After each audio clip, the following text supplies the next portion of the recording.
surtout les plus friands. Enfin, j'ai rien contre les Tunisiens. Je ne sais pas si c'est les Tunisiens, non. J'ai rien contre les Tunisiens, mais je sais que les Tunisiens, ils sont friands de tout ce qui est Houta, Khamza, les poissons.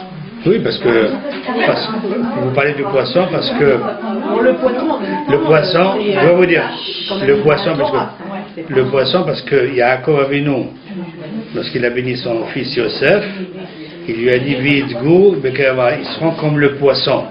Le poisson, c'est le seul qui n'a pas de Aïnara, qui ne peut pas avoir Aïnara. Il ne peut pas faire Aïnara sur le poisson parce qu'il est protégé par l'eau. Il vit que dans l'eau. Il a une hein? Il est caché. Bon, on va fermer parce qu'un jour on fera un cours sur l'Aïnara, mais c'est en attendant que tout le monde soit là. Vous savez que depuis la paracha de Shemot, depuis quelques semaines, c'est drôle, il y a 5 parachiotes sur 12, 5 qui sont consacrés à la construction du Mishkan, ce qu'on appelle le tabernacle. Et tout le monde se demande, vous savez que, je suppose vous dire, les halachot Shabbat qui sont importantes. Dans la Torah, vous savez que les gros titres, les 39 travaux interdits Shabbat, ouais, ils ne sont pas marqués dans la Torah. Dans la Torah, il n'y a marqué que 2 halachot, c'est tout. On n'a pas le droit d'allumer le feu Shabbat, on n'a pas le droit de porter Shabbat d'un domaine public qu'un domaine privé. Et tous les autres travaux, c'est par allusion, ça veut dire, en vérité, on a recensé tous les travaux qui étaient au Mishkan. Lorsqu'on a construit le tabernacle, on ne travaillait pas Shabbat, mais une fois que le Mishkan était là, on pouvait allumer pour faire les sacrifices, ça, c'était autre chose. Ça veut dire que c'est incroyable, il y a des halachot que la Torah était avare, il fallait les apprendre. Et là, 5 parachiotes, c'est incroyable. La semaine prochaine, Vayakel Pikoudé, il ne parle que de ça, que du Mishkan. Ça veut dire comment la Torah s'étale sur, à la limite, ce tabernacle qui a été construit. Bon, on a fait le premier Beth Amikdash, ça fait plus de 2000 ans qu'on ne l'a pas. Tellement de choses que la Torah a consacrées, à tel point que lorsque Hachem a dit à Moshe Rabbeinu de construire le Mishkan, il était un peu étonné. Comment on peut faire résider Hachem, condenser Hachem sur 50 mètres carrés? C'est pas possible.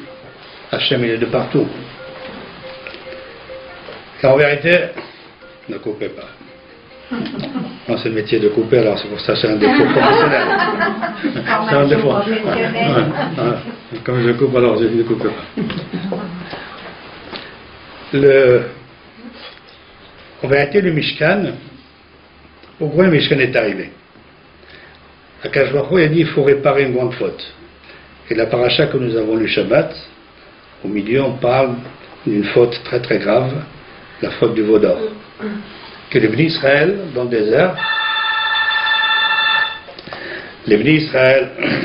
désert, n'ont pas eu la patience d'attendre la venue de Moshe Rabbeinu. En vérité, il y avait une erreur, un décalage de 6 heures entre ce qu'il leur a dit et ce qu'ils ont compris. Ils ont fait le veau d'or. C'est vrai que vous allez poser la question, mais enfin, le peuple du désert, c'était un peuple unique dans l'histoire. C'était le peuple unique dans l'histoire. C'est un peuple qui a vu d'abord en Égypte les 10 plaies. Il a vu la traversée de la mer Rouge. Il a vu le don de la Torah. Des choses incroyables. Et comment, en 40 jours, il a basculé dans l'idolâtrie. C'est vraiment quelque chose que... C'est incroyable. Comment on peut basculer? Des gens qui n'ont pas vu Dieu, on ne voit pas Dieu, on a les Emouna, on a les mitzvot et tout, mais basculer comme ça en 40 jours. En 40 jours, un peuple, oui. 40 jours ou une nuit? 40 jours. Parce qu'ils ont reçu la Torah, que je vous explique. Ils ont reçu la Torah au mois de Sivan. Oui. Hachem a parlé, il a dit voilà les commandements. Il a parlé des commandements. Et Moshe Rabbeinu leur a dit demain, je vais monter au ciel et je vais chercher les tables de la loi. Il leur a dit 40 jours. Ça veut dire 40 jours, des journées de 24 heures. Le problème, l'erreur était comme ça. Je vais vous expliquer l'erreur où il était. Vous savez que nous, le peuple d'Israël, c'est marqué, lorsque Hachem a créé le monde, c'est marqué Vahi Erev, Vahi Boker, Yom Echad. Ce fut le soir, le jour. Une journée juive, oui, commence le soir. Ça veut dire, maintenant, nous ne sommes pas mardi, nous sommes mercredi. Si un enfant vient de naître maintenant, la Mila sera mercredi prochain. Dans le livret de famille à la maternité, on va marquer le mardi 18 février. Et chez nous, on va marquer le mercredi 19 Adar. Parce que chez nous, ça commence la nuit. Moshe Rabbeinu est monté à midi, il aura dit 40 jours. Ça veut dire, normalement, il n'aurait dû pas compter ces 6 heures jusqu'à la tombée de la nuit. Ils auraient dû laisser ça de compter et commencer à compter à partir de la nuit. Eux, ils ont compté 40 jours à partir de midi. C'est marqué dans la Torah qui bochesh. Ça veut dire qu'il y a une erreur de 6 heures. Alors, c'est vrai que les commentateurs essaient de chacun à son niveau d'expliquer de cette erreur. Mais en vérité, les bénis Israël, jusqu'à maintenant, ils se sont habitués d'avoir un intermédiaire entre Dieu et eux. Jusqu'à maintenant, ils étaient habitués d'avoir Moshe Rabbeinu comme intermédiaire qui faisait la parole entre le peuple d'Israël et Hachem. Ça veut dire qu'ils n'avaient pas encore le courage de voir. Lorsque Moshe Rabbeinu est monté, ils ont cru qu'il est resté là-haut.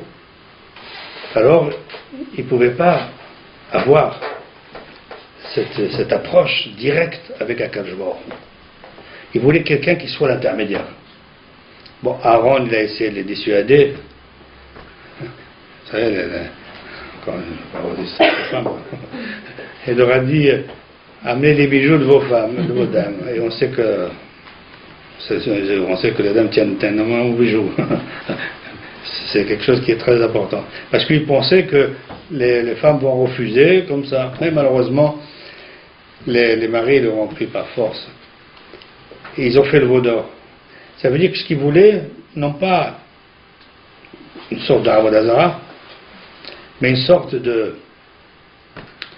quelqu'un qui soit l'intermédiaire, parce que comme c'est marqué, parce que Moshe Rabbeinu est mort, alors il nous faut quelqu'un qui soit l'intermédiaire. Mais en vérité, le début, vous savez que la sortie d'Égypte, il n'y a pas seulement les Juifs qui sont sortis, il y a eu des Égyptiens qui ont profité de la sortie. C'est comme aujourd'hui, lorsque les murs des pays de l'Est sont tombés, lorsque les murs de Berlin sont tombés, lorsque la Russie est tombée, et bien tous les Juifs, une grande partie des Juifs de Russie sont venus en Israël, mais dans la foulée, malheureusement, beaucoup de Goïms qui ont profité de sortir, puisqu'ils avaient beaucoup d'avantages en tant que Russes, et tous, ils étaient tous des médecins, des ingénieurs, et tous. Même les coiffeurs, c'était des chirurgiens et tout. C'est pour ça qu'Israël a dit, ça suffit. C'est pour ça qu'ils ont exigé des diplômes, parce que c'est incroyable, ils étaient tous des ingénieurs et des médecins et des génies. Bon, c'est toujours dans la foulée, et on voit malheureusement aujourd'hui en Eretz Israël, Israël souffre avec ce rêve grave. Moi, la première fois, je vais vous dire, une petite parenthèse, de la famille qui est enterrée à Ashdod, parce qu'on habite à Ashdod, ça fait longtemps. Je rentre au cimetière et en voiture, c'est la première fois que je voyais qu'il y a un cimetière Goy à Ashdod. Ça m'a fait. Ashdod, dans le cimetière d'Ashdod, parce que j'ai mes parents, mes frères là-bas, au fond du cimetière, il y a un mur, énormément de tombes catholiques, enfin de Goy. Je dis, c'est incroyable qu'à Ashdod, il y a tellement de. Pour vous dire, c'est un peu le rêve brave. Et c'est eux qui ont commencé à inciter les bénis Israël. Hachem, il a dit, puisqu'ils ont fauté avec de l'or, il faut qu'ils réparent également avec de l'or. Et c'est pour ça qu'il leur a demandé, pour construire ce tabernacle, ce Mishkan, il fallait que chacun participe à cet élan d'essayer de réparer cette faute, la faute du veau d'or. Alors Hachem, il a voulu, en quelque sorte, comme dans tous les pays aujourd'hui, on comprend mieux qu'avant, parce qu'aujourd'hui, dans tous les pays, ce qu'on appelle, il y a une ambassade. Que c'est un ambassadeur, ça veut dire que ce pays est représenté en France. Et c'est 100 mètres carrés d'immeuble, ça représente Israël, ça représente la Belgique, ça veut dire comme si c'était un pays. Et Hachem, il voulait que sa présence dans ce monde, eh bien, qu'elle soit un peu palpable. Ça veut dire qu'il y a une Mishkan. On sait qu'il y a une référence, on sait ce que Hachem voulait que ça... Alors il nous a demandé de construire pas mal d'éléments. Il y a 5 éléments.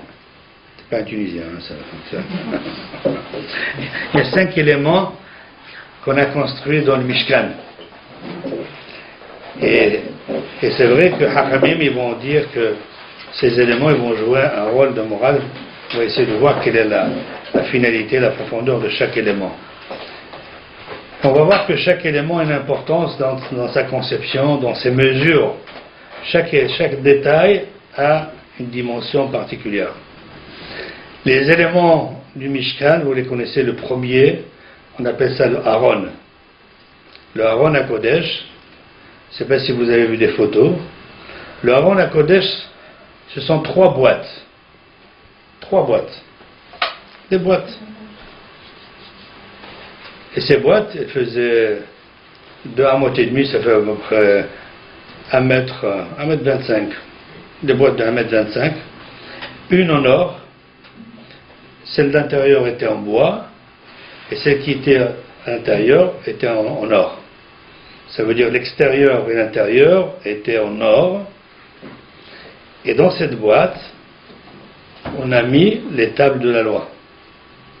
Les deuxièmes que Moshe Rabbeinu, parce que les premiers les a cassés. Après, ils ont remonté une deuxième fois pour essayer de plaider leur cause. Et ils ont remonté une 3e fois pour chercher les nouvelles tables de la loi. Et lorsqu'il est redescendu la 3e fois, Moshe Rabbeinu a dit, Hachem vous a pardonné. Et ce jour-là, c'était un jour de pardon. C'est le jour du grand pardon. C'est Yom Kippour. Lorsque Moshe Rabbeinu est descendu avec les nouvelles tables de la loi, c'était Kippour. Et c'est pour ça que ce jour-là a été choisi par la Torah d'être le jour de la Kapara. Parce que la faute la plus grave que l'humanité a connue, c'était la faute du veau d'or, les premiers à faire le veau d'or dans le désert. Et alors Hachem il a dit, dans cette boîte, vous allez mettre les tables de la loi. Maintenant, qu'est-ce qu'on a fait avec les débris des tables de la loi, les premières qui ont été cassées? Alors qu'est-ce qu'on a fait? Est-ce qu'on les a jetées? Qu'est-ce qu'on a pu faire avec? La Gemara elle dit, les débris des premières tables de la loi, on les a mis également dans le Aaron HaKodesh, dans cette table. Et la Gemara apprend une leçon très importante. Elle apprend quelque chose que pas seulement les tables de la loi, les nouvelles, ils sont là, même les débris qui n'ont aucune valeur plus que ça. Pour nous apprendre quoi? La Gemara dit, Hizaharu, faites très attention. Il peut arriver quelqu'un qui a étudié un hacham, des personnes âgées, que tant ils avaient, lorsqu'ils étaient jeunes, ils ont participé, ils ont donné. On arrive des fois à un âge, aujourd'hui on sait mieux, un âge on oublie, des fois on est gravataire, enfin. Alors, Hajj Shalom, c'est pas parce qu'aujourd'hui ils sont dans cet état de vieillesse, c'est fini, non. Au contraire, ils ont leur place.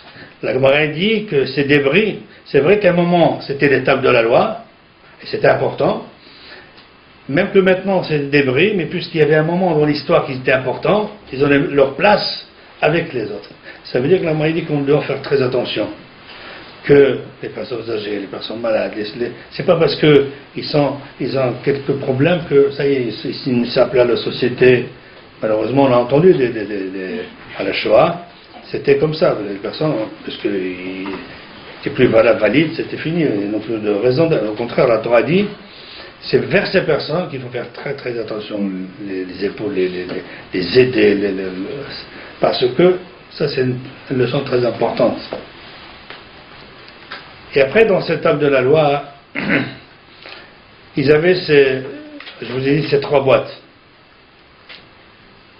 l'extérieur et l'intérieur étaient en ordre. C'est pour nous montrer que le comportement de l'individu. Que notre extérieur soit comme notre intérieur. Parce que malheureusement, il y a toujours un décalage entre l'intérieur et l'extérieur. C'est vrai, on joue toujours un peu d'hypocrisie des fois. Mais c'est très très difficile, la Gemara dit, que notre extérieur soit aussi...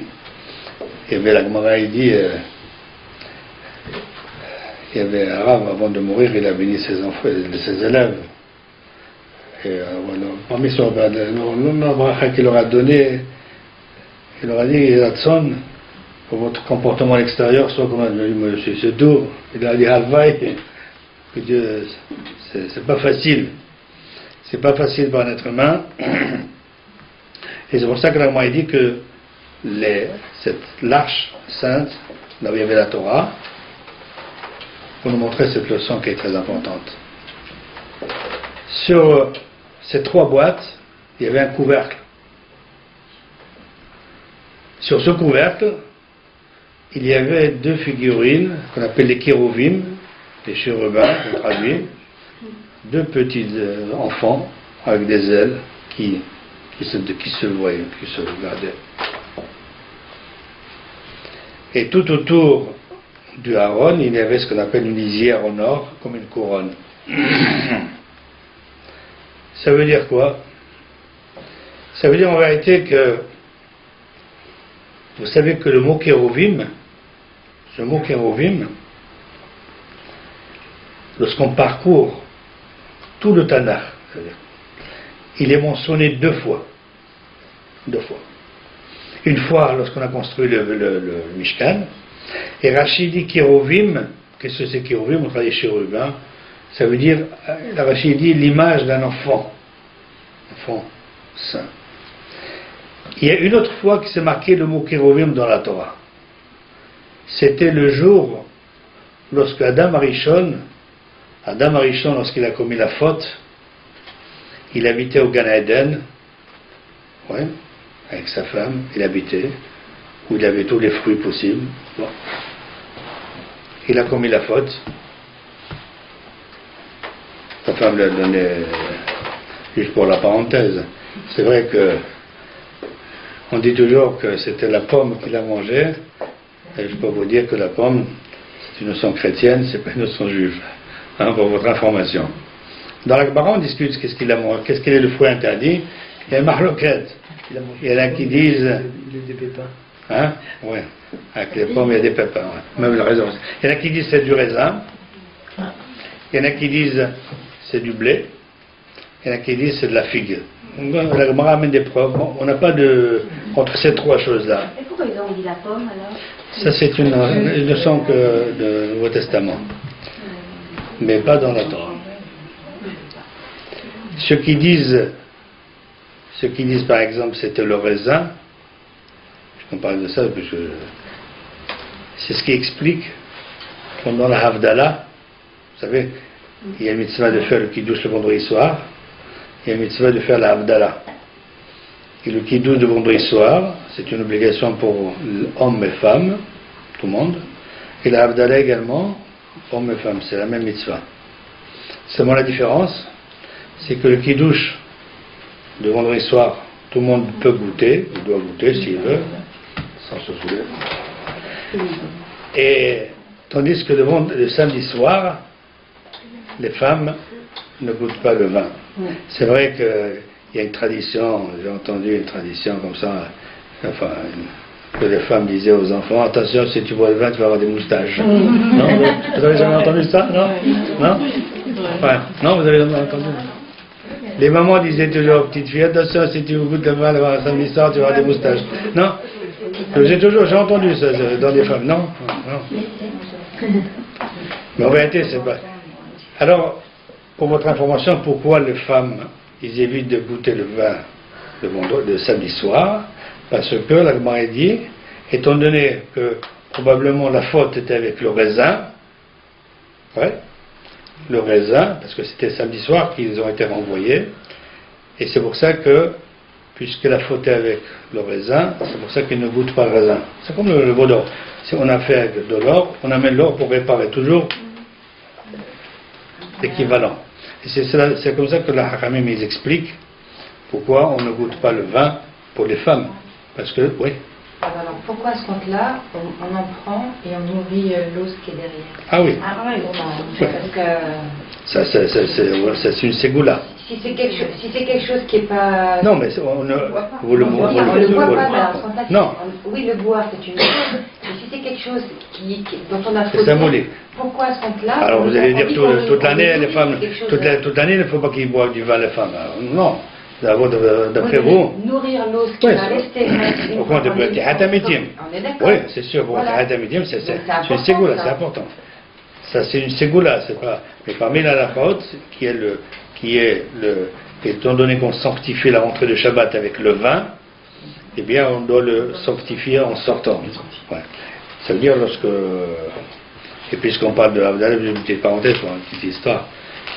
Je ne sais pas si ça. Ceux qui ont encore les enfants, je ne sais pas si c'est chez nous, enfin, ceux qui avaient les enfants un peu jeunes et tout, lorsqu'on fait l'Avdala, il y a toujours une dispute entre les enfants qui sait quitter la bougie, non? Oui. Hein? Non? Parce que maintenant, vous n'avez pas ça, non? Hein? Toujours. Toujours qui sait. Alors j'ai vu une fois une histoire de Ben Ish Chai. Vous avez entendu parler de Ben Ish Chai? Le Ben Ish Chai, lorsqu'il était petit, il avait sa sœur qui était un peu plus grande, chaque fois il lui prenait la bougie. Alors il râlait. Alors son père il lui a dit, bon, si tu m'expliques l'Avdala, tu me donnes un commentaire sur l'Avdala, quelque chose de bien, il avait 10 ans, je crois, eh bien, ça sera ton tour. Alors le Ben Ish Chai, c'est incroyable, cet âge-là. Oui, c'est très joli. Le Ben Ish Chai a expliqué à son père, il lui a dit, dans la Havdalah, quelle est la première bracha qu'on fait? On fait Boré Péré à Geffen. Après Geffen, qu'est-ce qu'on fait? Aidez-moi. Les Bessamim. Après les Bessamim, qu'est-ce qu'on fait? Aesh. Le feu. Et après la Aesh, Hamavdin. Ça veut dire, il a dit à son père, pourquoi on fait dans cet ordre? Pourquoi on ne fait pas dans un ordre différent? Il a dit, je vous explique. Notre couronne, la couronne de chaque humain, c'est la tête. Il lui a dit, regardez l'évolution. D'abord, Boré à Geffen, c'est la bouche. Après, il y a le nez. Après, il y a les yeux. Après, il y a le cerveau. Il lui a dit, regardez, cette évolution de... Il a dit, la semaine prochaine, je prendrai la bouche. C'est incroyable. Et c'est vrai. Alors, lorsque... Pourquoi j'ai parlé de ça? C'est marqué que, puisqu'on parle d'Avdala, vous savez pourquoi on fait, on bourré Meroaesh, le feu, puisqu'on parle d'Avdala, puisque tant qu'à faire, il vaut mieux terminer tout. Le feu, pourquoi on l'allume le vendredi, le samedi soir, pourquoi on fait une bracha sur le feu? Les Hachamim me disent, c'est pas parce qu'on n'a pas allumé Shabbat, c'est parce que c'est la date anniversaire de la création du feu par l'être humain. Vous savez que Adam Arishon, il a fauté, il a passé Shabbat tranquillement, Hachem l'a laissé manger à Dafina tranquillement, hein? Et samedi soir, il l'a jeté dehors, dans notre univers. Et lorsqu'il l'a mis dehors, samedi soir, il faisait noir. Et Adam Arishon, il a eu peur. Qu'est-ce qui va lui arriver? Et c'est pour ça que le Midrash il dit qu'il a frotté des pierres, et comme ça il a créé le feu. Et c'est pour ça que Boré Meroaesh, on le fait dans l'Avdala que le samedi soir. Mais si quelqu'un n'a pas fait Avdala samedi soir, il peut la faire dimanche, lundi, mais sans le feu, sans les Bessamim. Parce que les Bessamim, on les fait, puisqu'on y est dedans, les Bessamim, on le fait à cause de Neshama Etera. Ça veut dire Shabbat, c'est pour ça qu'on mange double. On a un bon appétit Shabbat. Parce qu'on a 2 chamottes à nourrir. Un budget là. Hein. On a 2 chamottes. Et lorsque le samedi soir arrive, on a un petit pincement. Un petit pincement comme ça. Alors pour ne pas s'évanouir, Hakamim nous a dit voilà, réveillez-vous avec les encens, avec le parfum.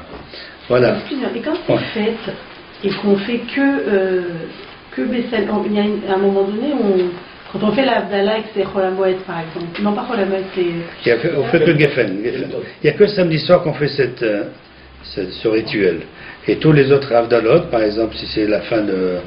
Si c'est un mardi que la fête finit, on fait juste le vin, c'est tout. Ah oui, c'est parce que c'est le samedi soir qu'on fait le feu.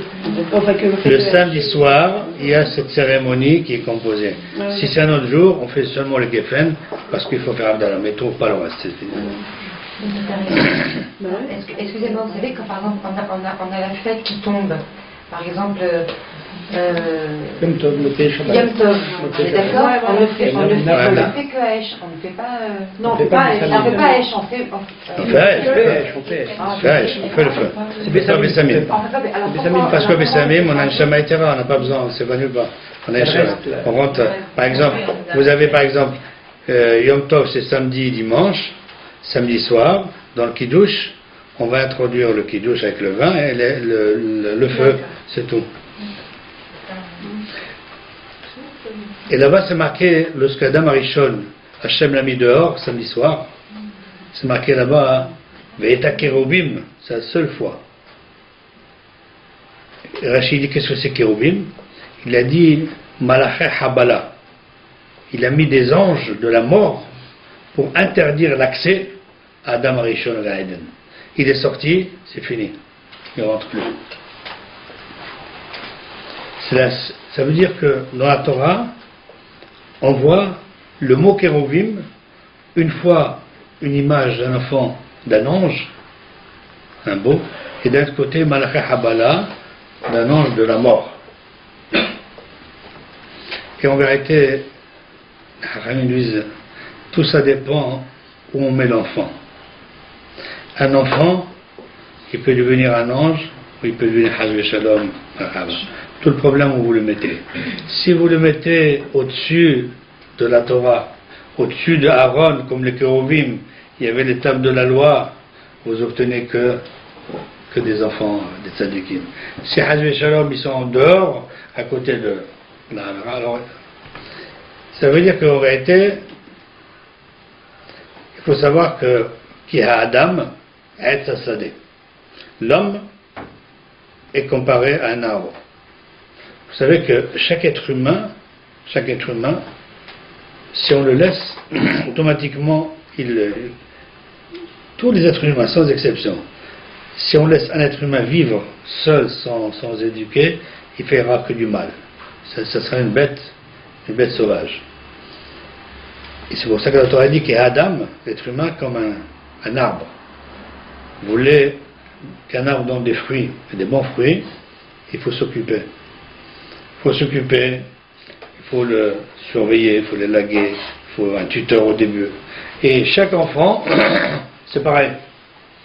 Chaque enfant, parce que le Yetzer Hara, il a de l'avance sur le Yetzer Tov. Le Yetzer Hara, c'est le premier, depuis que Adam Arishon a fauté, au début, avant la faute, le Yetzer Hara était à l'extérieur et le Yetzer Tov était à nous. Lorsqu'Adam Arishon a fauté, il a introduit en lui le mal. Ça veut dire qu'il y a une cohabitation chez chaque être humain entre le mal et le bien. Mais le bien ne vient qu'à partir de l'obligation, que ce soit 12 ans pour une fille ou 13 ans pour un garçon. Mais le début, l'homme est habité que par le Yetzer Hara. Et s'il n'a pas les parents qui sont derrière pour le guider, ce qu'on appelle le Hinour, l'éducation, et c'est pour ça que la Torah vient nous dire, cette image, vous voulez avoir des enfants avec ses ailes. Les ailes, c'est comme les ailes d'un volatile. Ça veut dire un pigeon, tant qu'il a les ailes, il vole. Même lorsqu'il est dans les difficultés, dans la boue, tant qu'il a les ailes, il peut encore sortir. Mais s'il a des ailes cassées, c'est fini. Ça veut dire que tant qu'il a la Torah, tant qu'il y a cette vue, ce regard vers la Torah, eh bien, Ish el Ahiv, chacun vers son... Ça veut dire cette éducation. J'ai toujours dit que les parents sont le miroir des enfants. En réalité, on ne peut pas faire très attention. Il ne faut pas qu'il y ait un décalage ce qu'on fait et ce qu'on demande à l'enfant. Parce que les enfants, ils sont très intelligents. Ils disent, oh, tu me demandes, alors regarde pas la télé. Ouais, c'est bien. Le derrière. Ça veut dire, il ne faut pas qu'il y ait un décalage entre et les enfants, ils disent, bon, moi je suis petit, je supporte, mais je me mangerai. Et c'est pour ça que je dis toujours, les parents, nous sommes des miroirs aux enfants. Ça veut dire, ils voient, lorsqu'ils nous voient, ils le reflètent. Et c'est pour ça que c'est Hanoch Lana'a éduque l'enfant. Même lorsqu'il grandira, il restera sur la bonne voie. Et ça, c'est une leçon très importante que la Hachamim nous donne, qu'on apprend du Aaron à Kodesh. Le Aaron, parmi les 5 éléments du Mishkan, il y a 3 éléments qu'ils avaient une lisière, un keter. On appelle ça un keter, c'est une couronne. Il y avait le Aaron à Kodesh, il y avait également le Shulchan, il y avait une sorte de table, pas une table comme chez nous, il y avait une table avec 6 casiers et 6 pour mettre le pain. On le mettait le pain le vendredi, il était chaud jusqu'à la semaine d'après et ainsi de suite. Et croyez-moi qu'il n'y avait pas ni four, ni climatisateur, ni micro-ondes, ni rien du tout, il restait chaud, bien, très très bien. Et on le prenait d'un Shabbat sur l'autre. Là aussi dans le Shulchan il y avait une lisière, et le Mizbeach, il y avait un Mizbeach qui était, on mettait la kétorette, on mettait les encens aussi. En vérité, dans la Mishnah c'est marqué, il existe également dans la vie 3 couronnes. Dans le Bekavod on dit Keter Torah, Keter Malchut et Keter Keuna. Il existe 3 couronnes. Il y a la couronne de la Torah, il y a la couronne de la royauté, et puis la couronne de la Keter Keuna, des prêtres. Ça veut dire que vous avez 2 couronnes, on peut transmettre par héritage. Un roi, automatiquement son fils est roi. C'est, qu'on le voie ou pas, qu'il soit instruit ou pas instruit, c'est la hiérarchie, c'est la succession classique.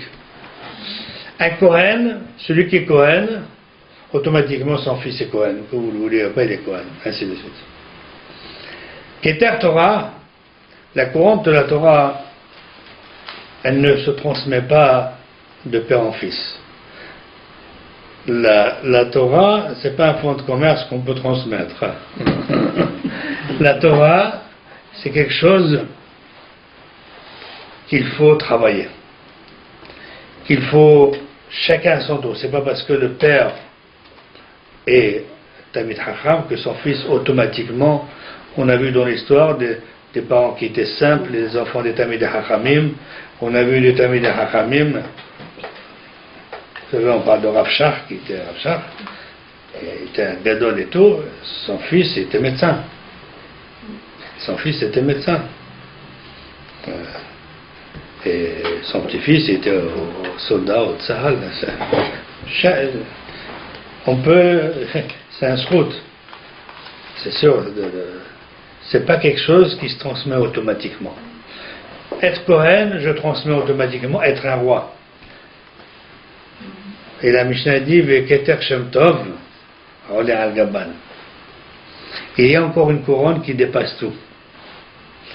Qui dépasse même la Torah. C'est Keter Shem Tov. Shem Tov, ça veut dire une bonne renommée. Une bonne renommée, ça ne sert à rien d'étudier la Torah si le contact avec autrui n'est pas correct, n'est pas respectueux. La Torah n'a de valeur que s'il y a le respect vis-à-vis du prochain. Ça veut dire que le Keter Shem Tov, c'est pour ça que Tov Shem Shem Tov, Shlomo Melech disait que un renom, il est meilleur que les meilleurs parfums. Pourquoi?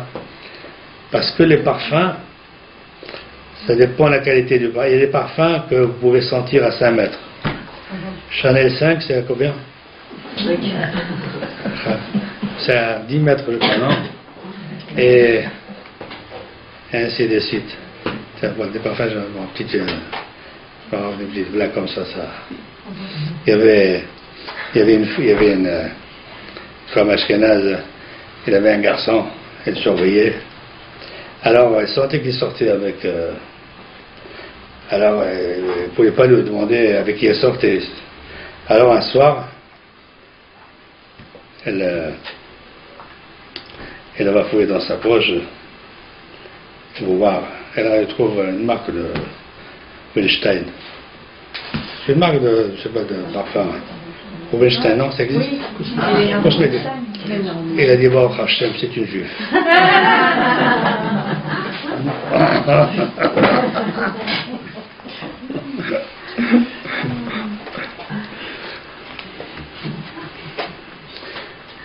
Shlomo Melech, il a dit, Tov Shem Shemen Tov, le parfum, même les meilleurs parfums, 50 mètres, mais ça a une limite. À certains moments, il y a... Par contre, le Shem Tov, à part un renom, ça n'a pas de limite. Ça dépasse la vie, même après 120 ans. Regarde, on parle de Moshe Rabbeinu, ça fait plus de 3000 ans. On parle de Baba Sadeh, on parle des Tzadikim, et pourtant ils ne sont pas là. Quelqu'un qui laisse un renom, c'est à l'infini. C'est pour ça que les Hachamim disent, lorsque Akadosh Baruch Hu a donné la Torah, l'étape de la loi, toujours dit que il nous a dit des commandements, ça peut être facile.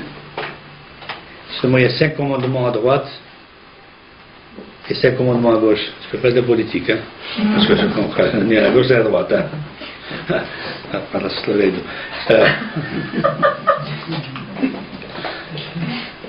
C'est l'expression en anglais. 5 commandements à droite, c'est le commandement des devoirs de l'homme vis-à-vis d'Hachem. 5 commandements à gauche, les devoirs de l'homme vis-à-vis du prochain. Et c'est marqué que cette table de la loi, c'est marqué Louhot, mais en vérité, dans la Torah, c'est pas marqué Louhot avec un vav. En phonétique, on lit Louhat. C'est une seule pierre. Il nous a dit, voilà, vous avez des devoirs vis-à-vis d'Hachem et vous avez des devoirs vis-à-vis de l'homme. Et on ne peut pas les séparer. Celui qui pense qu'il veut prendre seulement les devoirs vis-à-vis de Hachem, il est bien, il fait cette fille-là, sa Gemara, Dafiomi, que cette partie. Il ne voit rien du tout s'il ne fait pas l'autre. Et si quelqu'un fait seulement les devoirs vis-à-vis du prochain, il ne fait pas les devoirs vis-à-vis de Hachem, ça ne tient pas la route. Je vais vous expliquer. C'est vrai que dans tous les pays du monde, il y a des constitutions. On est obligé d'avoir une constitution avec des lois. Article 615, alinéa 6, ne vole pas, ne tue pas, ainsi de suite. Hein. Ceux qui veulent en faire l'avocat, ils savent toutes les lois. On est obligé. Lorsque la Torah dit le Tignov, on s'attendait à ce que la Torah nous dise des lois tellement difficiles. Vous savez, c'est rien du tout. Hein. Les 5 que la Torah nous a dit, c'est des choses faciles. Ne vole pas, ne tue pas. Même les Zoulous, l'Afrique, dans la Constitution, c'est marqué là-bas, ne vole pas, ne tue pas. Quelle est la différence? Quelle est la différence lorsque la Torah les dit et lorsque c'est marqué dans une Constitution? Eh bien, on a eu l'exemple type, Abraham Avinu, lorsqu'il est arrivé en Égypte, parce qu'il y avait la famine en Israël, la seule fois qu'il a vu sa femme, il s'est aperçu qu'elle était belle. C'est pas une autre femme, elle aurait trop spété, quoi, tu viens de me voir.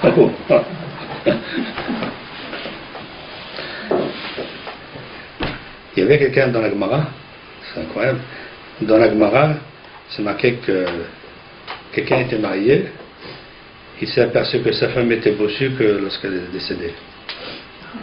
Alors, moi, il dit qui c'est qui a le mérite? C'est elle ou c'est lui? Est-ce que c'est elle qui a caché son défaut ou celui qui n'a pas vu le défaut? Ouais, dans la voie, on parle de ce problème. Bon. Et Abraham Avinu, lorsqu'il arrive à la frontière, il voit que sa femme est belle, et il lui dit, tu sais, tu vas dire que tu es ma sœur. Pourquoi? Bon, voilà. Parce que si tu dis que tu es ma femme, ils vont me tuer pour te prendre.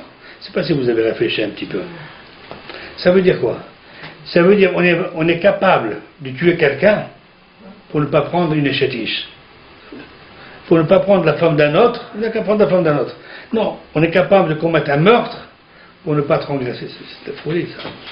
Ça veut dire la stupidité des lois.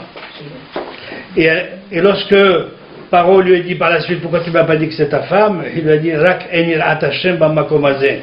C'est vrai que vous avez des lois, mais des lois, c'est pour les simples personnes, mais les ministres, eux, ils ont le droit de mettre l'argent en Suisse, les trucs, ceux qui mettent les lois, le champion, celui qui est responsable des finances. C'est incroyable, où on voit. Ceux qui sont responsables des grands, c'est eux les premiers à détourner la loi, la morale des présidents, enfin, des gens qui sont censés nous représenter, malheureusement, c'est les premiers aucune morale. Et pourtant, la différence, c'est que lorsque c'est Hachem, il dit ne vole pas, ne tue pas, ne fais pas ceci, ça prend tout à fait une autre dimension. Parce que malheureusement, l'homme, lorsqu'il fait des lois, les premiers enfreindre des lois, c'est ceux qui ont. C'est vrai. Parce que le pauvre, celui qui a faim, qui va à Carrefour, il vole une pomme, on va l'amener en prison. Mais celui qui va détourner, celui qui truc, bon, celui-là, il faut. Ouais, ça, malheureusement, c'est comme ça. Ça veut dire que, et c'est ça la valeur de la Torah. La valeur de la Torah, c'est qu'elle soit protégée, mais en réalité, elle ne sera protégée que par les enfants, parce que c'est marqué, lorsque Akash Baruch Hu voulait donner la Torah en Israël, il a dit, j'ai une pierre précieuse, je vais vous la donner, mais il faut des garants. Et alors le Midrash, il dit, on a dit, voilà, Moshe, Abraham, Yitzhak, et ils sont morts. Et lorsqu'ils ont dit, nos enfants seront les garants, ça veut dire, Hachem a accepté. Ça veut dire, nous avons une responsabilité énorme au niveau de l'éducation des enfants, et c'est ça l'image de ces anges. Et on va dire, comme tout ça dépend où on met les enfants, où ils sont des anges. Ça, c'est le symbole de Aaron. Il reste encore un détail dans le Aaron à Kodesh. La Torah donne des mesures. Une caisse, il y a longueur, hauteur et largeur. Ça va. Il n'y a pas autre chose. La Torah dit qu'en longueur, c'était 2 amot et demi, ça fait 1,25 m. 2,5. La largeur, 1,5. Et la hauteur, 1,5. C'est incroyable, toutes les mesures, on appelle ça dans la Gemara, ils sont pas finis. Moitié, moitié, moitié. Ça veut dire quoi? Ce qui n'est pas le cas dans d'autres éléments qui étaient les mesures finies. Dans l'étude de la Torah, on est toujours à la moitié. Personne ne peut dire qu'il a tout fini. Ça veut dire pour progresser, il faut savoir que je suis que la moitié du chemin. Et c'est pour ça, vous savez comment on appelle les grands rabbins, on appelle Talmid Hacham. Vous avez entendu cette phrase? Vous n'avez jamais traduit textuellement que veut dire Talmid Hacham. Talmid, c'est un élève. Et pourtant, il s'agit d'un monsieur qui a une barbe, qui a fait une chaise 15 fois, 20 fois.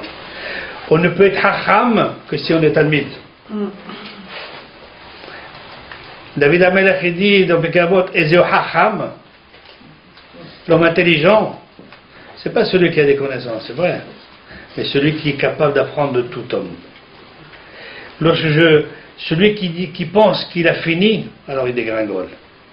Mais celui qui n'est qu'à moitié du chemin, c'est ça Mahatzid Shekel. Nous sommes qu'à la moitié. La moitié. Celui qui veut progresser, on n'en finit pas. Et je vais vous dire une chose, bon, vous n'étudiez pas le Talmud. Et dans le Talmud, ça n'existe pas le Daf Aleph. Vous n'avez jamais vu? Dans le Talmud, ça n'existe pas la page 1. On commence toujours par la page 2. Oui, il y a des symboles, parce que Bet, c'est Bracha. La Bracha, la bénédiction, Aleph, c'est autre chose. Mais Hacham nous dit autre chose. Parce que personne ne peut dire j'ai fini tout le Talmud, on lui dit tu n'as pas appris la page 1. Ça veut dire pour l'étude,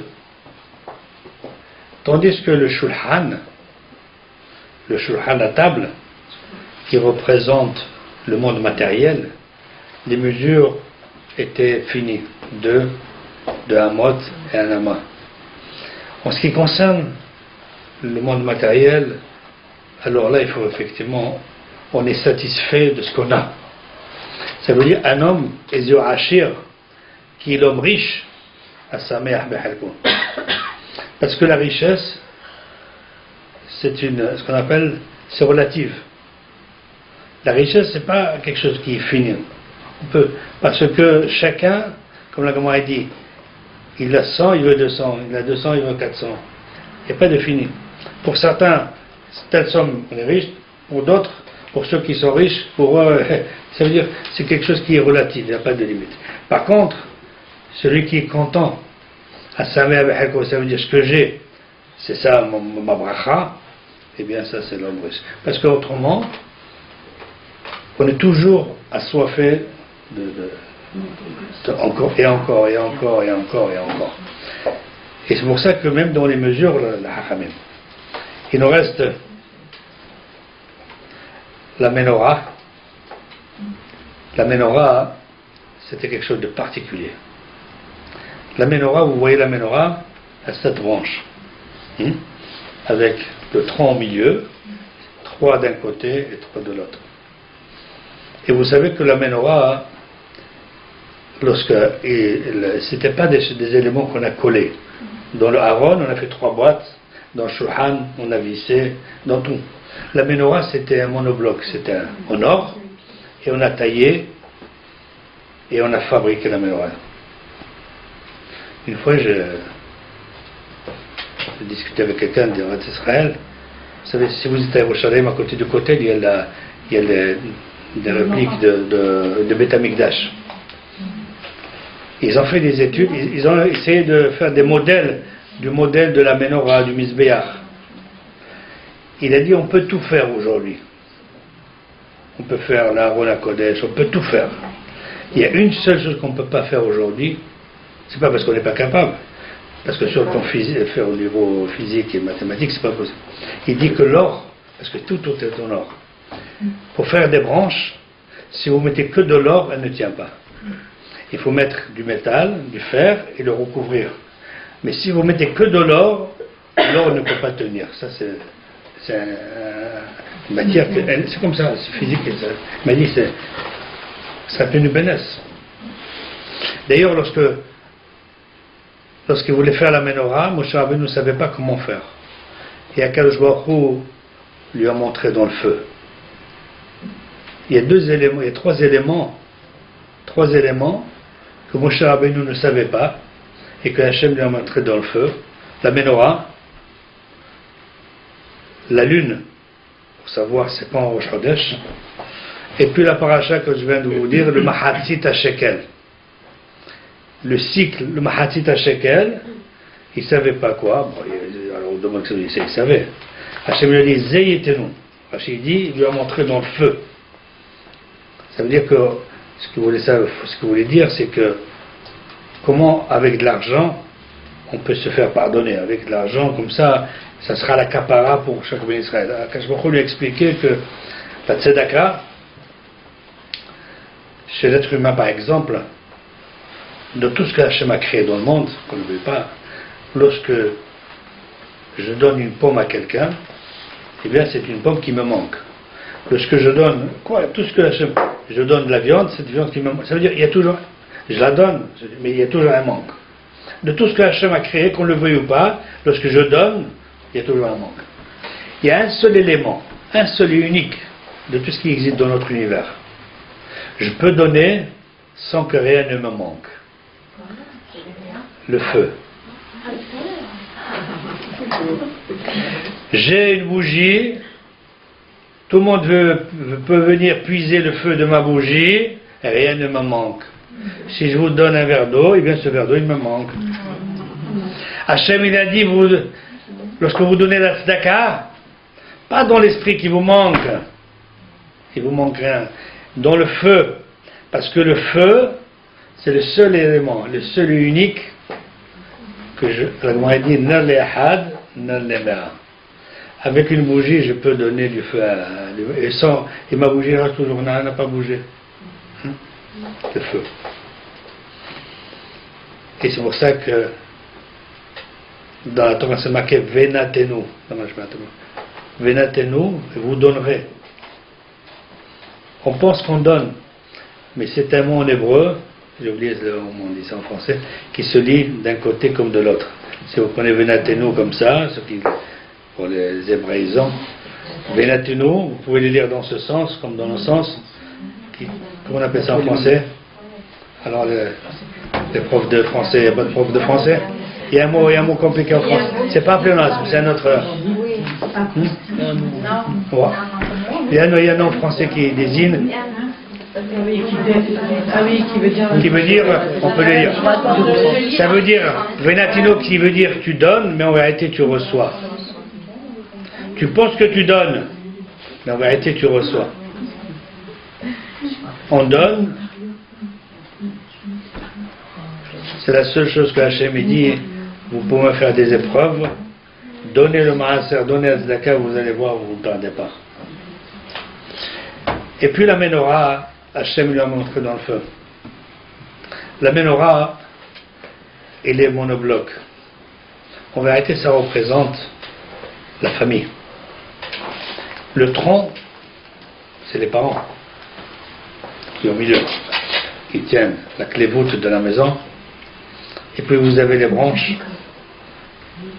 Et c'est marqué que les lumières des branches devaient converger vers celle qui est centrale.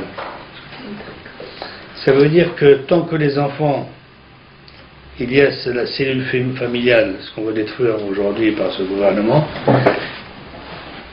tant qu'il y a la famille, tant qu'il y a le respect de chacun, que chacun lui a donné sa hashivut, sa personnalité, tant que ça converge vers la cellule familiale, eh bien, les halot natamid, cet éclairage monte toujours. Et c'est pour ça que Hachamim disent que l'huile avec laquelle on a allumé la menorah, il faut que ce soit l'huile de première pression. Première. Par contre, l'huile qu'on utilisait pour les corbanotes, pour la semoule, pour donner au temple, c'était même la deuxième. Alors les gens ils disent au contraire, pour l'allumage, on peut prendre une huile moins de qualité. Pour montrer que, parce que la menorah, c'est la lumière, qui ner mitzvah, le Torah or. La lumière, c'est la lumière de la Torah. La Torah ne peut s'acquérir, c'est comme à l'image de l'huile. L'huile ne donne sa force que lorsqu'elle est écrasée, ça veut dire lorsqu'il y a de l'effort. Lorsqu'on écrase un effort, c'est là qu'on donne son huile, première personne. Ça veut dire que la Torah, acquérir la Torah, c'est le hamal, c'est l'effort qu'on doit s'investir, qu'on doit se donner. Et c'est ça le symbole de cette menorah. Ce ne sont pas des choses qui sont collées, parce que tout ce qui est collé, il peut se casser. Tout ce qu'on soude, tandis que là, c'est un seul élément. Ça veut dire nos enfants, c'est une partie de nous-mêmes. C'est pas quelque chose c'est une partie de nous-mêmes.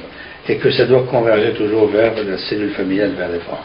Et ça, c'est pour ça que Hachamim disent que chaque maison juive est comparée au Beth Amikdash. Vous avez le shulchan, la table. Comme dit le proverbe, dis-moi que ce que tu manges, je te dirai qui tu es. Et c'est vrai. Notre comportement à table n'est pas le même. Ça veut dire, Hachamim disent, lorsqu'il y avait Mizbeach Mechaper. Maintenant qu'il n'y a pas le Mizbeach, c'est la table, lorsqu'on fait les brachot, lorsqu'on mange des choses qui sont permises, tout ça, on donne une kedusha, ça c'est le Mizbeach. Le Aaron, également, c'est la Torah, symbole de la Torah, et la menorah, c'est le symbole de l'éclairage de l'éducation. Voilà, c'est quelques éléments qui étaient dans le Mishkan, qui nous donnent à réfléchir pour effectivement l'avenir de nos enfants, l'avenir du peuple d'Israël. Et ce Mishkan-là, effectivement, il est à l'éternité. La Torah nous a donné un symbole, mais nous, Akadosh Baruch Hu nous a dit que dans chaque maison, c'est pour ça que c'est marqué, pour terminer, lorsqu'on a voulu construire le Mishkan, c'est marqué Be'asoli Mikdash, Be'shachanti Betocham. Normalement, c'est traduit, il me fera un sanctuaire, je résiderai parmi eux. On aurait dû dire Be'shachanti Betocho, je réside dans le Mishkan. Akadosh Baruch Hu dit non, le vrai Mishkan, c'est le cœur de chacun. le cœur, je résiderai dans le cœur de chacun s'il me laisse une place. Et c'est pour ça que les Hachamim me disent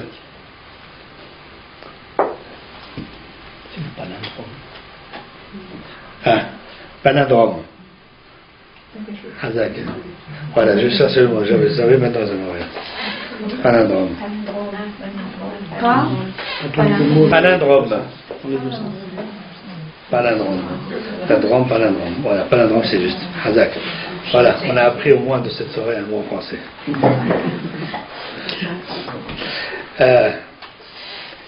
Melech, parce que nous sommes Mamlechet Kohanim, ça veut dire royaume de prêtres.